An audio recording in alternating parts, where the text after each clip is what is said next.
Interested in learning about some unique and special duck breeds from around the world? Yes, no, maybe?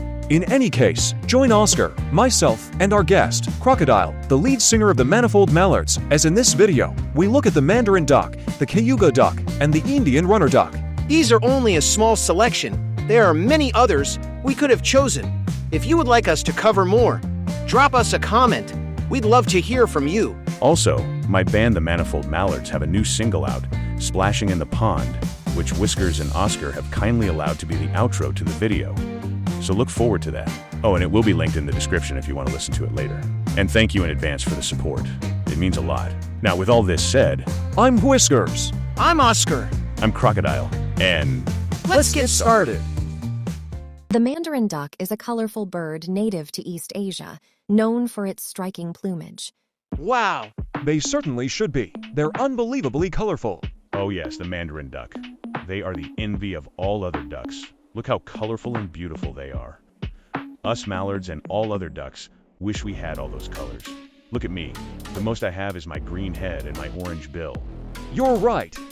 I don't think I've ever seen a duck with more than, say. Actually, I can't say I've seen any ducks with any distinct colors, other than brown, of course. What about those Australasian swamp fins I've seen? They've got some really nice red frontal shields and legs and fluffy blue-purple chests. That's pretty colorful. Sorry to tell you this, Oscar, but they're not ducks. I'm not sure what breed family they belong to, but I'm sure it's not the same. Whiskers is right. The Australasian swampfin's part of the Rallidae family. And ducks are from the Anatidae, similar as both live in and around water, but not related in a literal sense. Like siblings, grandparents, and cousins. Oh, okay. Good to know. Thanks. I guess super colorful ducks are quite rare. The male Mandarin duck has a bright, multicolored plumage with a distinctive orange crest on its head and blue and green feathers on its wings. The female, on the other hand, has a more muted brown and gray plumage with a white eye ring. You see this a lot in the bird world, where the male is much more colorful than the female. For example, with us mallards, the male has a solid green head, yellow bill, orange legs, deep brown chest, and a black, gray, and white body, while the females are covered in brown feathers, with hints of black and white mixed within. The only color is their orange bill and legs.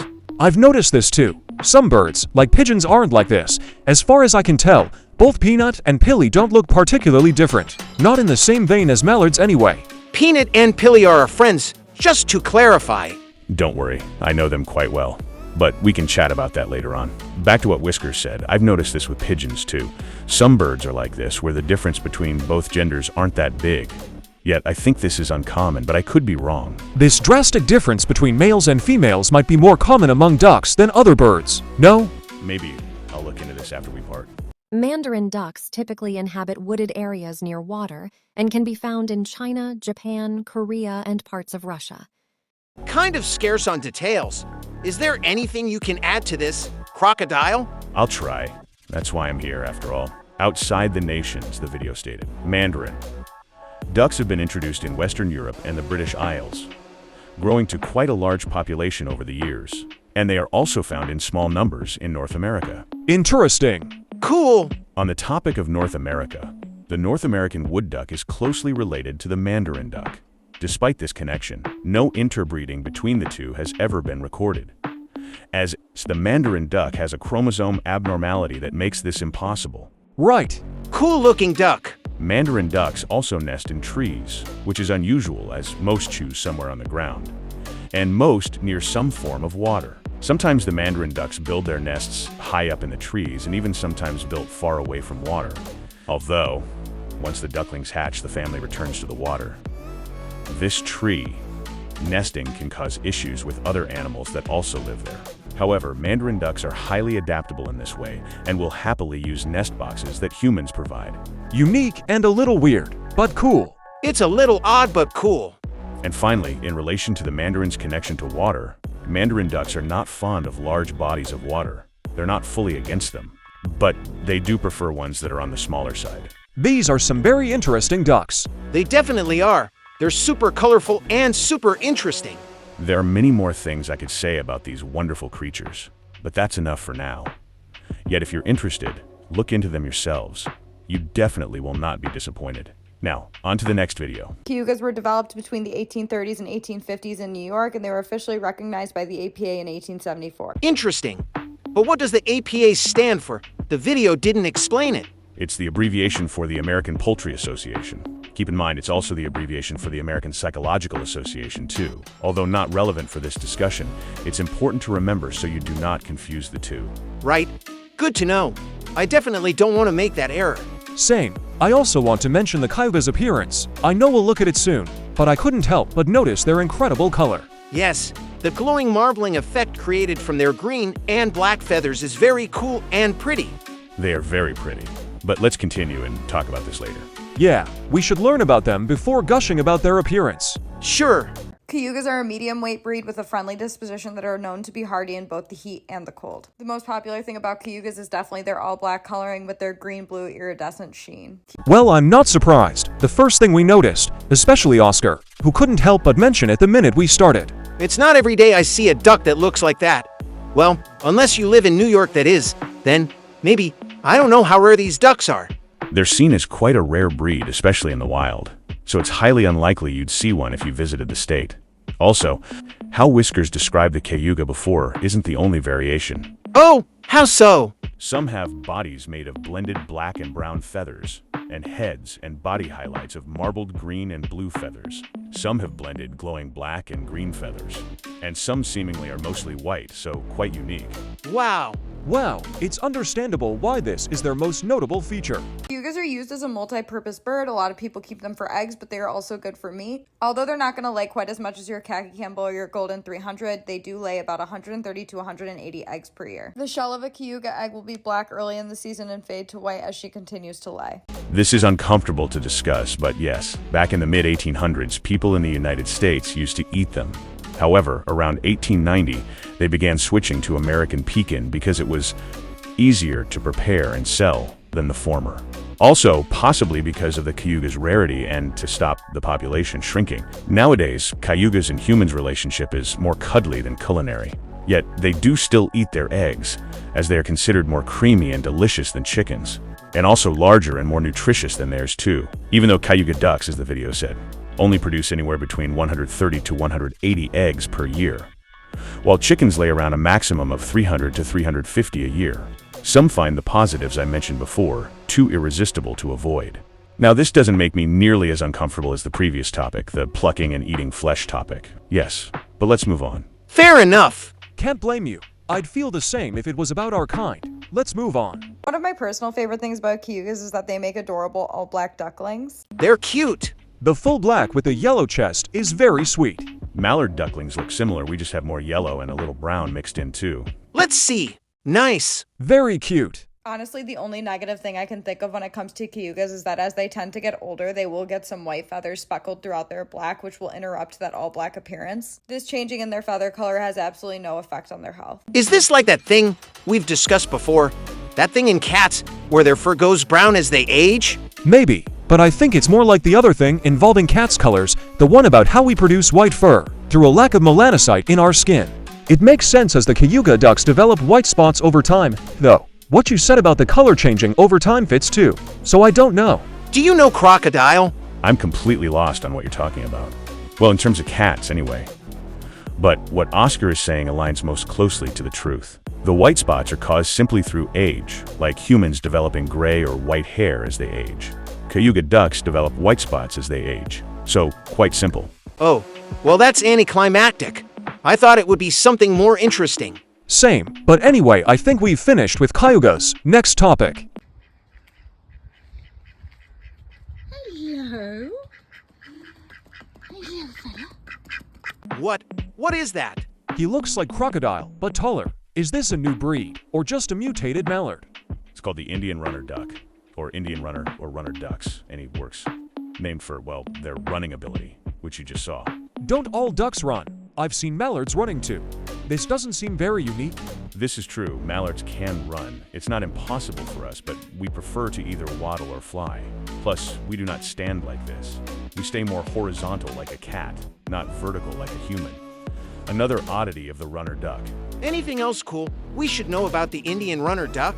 Yes, there certainly is. First, the Indian runner isn't from, well, India, but actually it originates from Indonesia. One theory for this oddity is that early importers misidentified them as coming from India, despite their true origin being later discovered. The name stuck. Although the Indonesian islands Lombok, Java, and Bali, where they originated from, are located in the Indian Ocean, so it turned out there's a link to India regardless. Secondly, these ducks are used in a practice named rice duck farming. How this system works is a flock of ducks are released into and raised in a rice field, and the poop they produce helps fertilize the crops. This idea has been used for centuries and seen in many different forms in countries like China, the Philippines, and the runner's home, Indonesia. And lastly, runner ducks appear to lay about the same number of eggs as chickens, around 300 to 350 per year, which is quite impressive. And yes, humans eat them just like the cayuga. These eggs are either green, blue, or white, and known for their notably large size and wonderful taste. Similar to the Cayuga duck, well, the last two anyway. Interesting ducks. Nice. Before we conclude, I want to know more about you, Crocodile, and the Manifold Mallards. Yes, you mentioned to us off-camera you're familiar with our friend Peanut and his family. Not surprising, since he introduced you to us, yet other than it feels we haven't been properly introduced. So would you for us and the viewers? Sure. As Whiskers said, I was first introduced to Whiskers and Oscar through our mutual friend Peanut the Pigeon, someone the audience is very familiar with. How I met Peanut is, we, the Manifold Mallards, were playing a show at this small restaurant or bar a little while back, when our friend Peanut flew in and joined the audience. At this point, we were kind of struggling. We weren't at an absolute low, but things weren't exactly at a high either. Gigs were drying up. Our manager was about to quit, and we were worried the Manifold Mallards was over. After the show, I was sitting at the bar top enjoying a cool bowl of water when Peanut perched down next to me. Peanut turned and looked at me. Recognizing who I was, and seeing that I was stressed and upset, asked, "You're Crocodile, aren't you? I just saw you perform, it was great, but what's wrong?" I responded, "I am, and thank you." I then explained to Peanut the problems the Manifold Mallards were struggling with, and about the possibility of the group disbanding.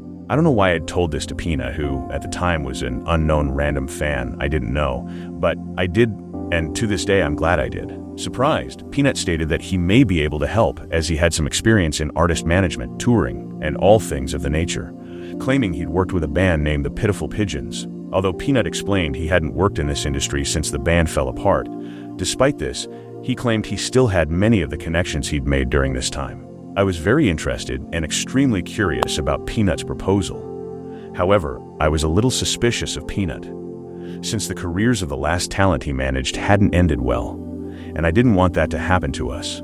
Peanut reassured me this wouldn't happen, as the band's fallout was caused through infighting between the members, not because of anything Peanut did or said, insisting this conflict caused him to leave the group, and even the industry altogether. I decided to give Peanut a chance, and with the support of the other members, Alligator, Cayman, and Guriel, we fired our current manager and officially hired Peanut in their place. This was the best decision we could have made, since afterwards, the Manifold Mallards were flooded with opportunities to perform at venues small, large, and gigantic, opportunities to collaborate with some of the largest artists and brands, book deals, merchandise, and even our own range of birdseed. Wow, I didn't know Peanut worked in the entertainment industry. Impressive, but I don't recall seeing the name Manifold Mallards anywhere. Surely I would have if. Don't downplay our friend's achievements. You just missed it. Relax, Oscar. I was just, let's say, over-exaggerating our success. We never achieved anything even close to half the things I claimed, but our time with Peanut really did help the band stay afloat. Where was I? Right, we got more gigs than before, and some smaller opportunities for some of the things I said, but never anything on the scale of birdseed. Unfortunately, after around 2 or 3 years, our time with Peanut came to a close, as during those years Peanut met, fell in love, and married his now wife Peely, who he wanted to settle down and start a family with, and live a life touring with the Manifold Mallards couldn't give him. Yet Peanut did not leave us without a new manager, putting us onto one of his contacts, a wonderful talent named Sesame, who's been our manager ever since. Wow, I didn't realize your relationship with Peanut went so far back, and had such a substantial for both your lives. If you don't mind me asking, but do you still see Peanut often, or have you drifted apart since the split? No, we've remained quite close since our professional parting. Well, he's the one who was 3 together. And yes, I've met his wife Pilly and his 3 kids, Walnut, Acorn, Almond. I've joined them for family gatherings and holidays and all things of that kind. So some quite personal moments, but yes, Peanut and I are still very close, with him being one, if not the, most important mentor and friend I've ever had. Well, that's all from us. Comment your thoughts on the video and tell us, what facts surprised you the most? And which of the three is your favorite? Plus, go check out Crocodile's new song and tell him what you think. He'd really love that. Or just comment any of your suggestions for other videos you would like us to cover next. Tap or click all the buttons and drop us a follow for more educational and entertaining content like this. But until next time, I'm Whiskers. I'm Oscar. I'm Crocodile, and Bye. bye.